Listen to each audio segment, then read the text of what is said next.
R ગુણ્યા N, વ્યાજનો દર ગુણ્યા વર્ષ. વ્યાજનો દર કેટલા છે? 6/1/4. બરાબર છે? 6/1/4 ની અપૂર્ણાંક સંખ્યા શું થાય? 1/16. 1/16.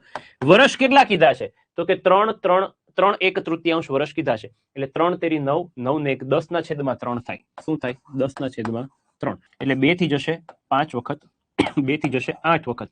એટલે આપણને મળશે 5/, રાઈટ? ચાલો 5/24 મળી ગયું. હવે છેદની સંખ્યા એટલે આપણને શું કહેવાય? મુદ્દલ. એટલે 24 બરાબર 48,000. તો અહીંયા આપણને 5 બરાબર કેટલા? ત્રિરાશી મૂકવાની થાય. હવે 24 ના ડબલ છે તો 5 ના ડબલ શું થાય? 10,000 થાય ને. એટલે આપણને અહીંયા 10,000 મળી જાય. એટલે 48,000 છે એટલે 10,000. 4800 હોત તો અહીંયા 1000 રૂપિયા થાય. પ્રશ્નમાં પૂછ્યું શું છે? બરાબર છે? વ્યાજ મુદ્દલ કીધું છે. તો વ્યાજ અને મુદ્દલ બંનેનો સરવાળો કરી નાખો. તો અહીંયા 48 ને 10 58 તમારો ફાઇનલ જવાબ આવી જાય.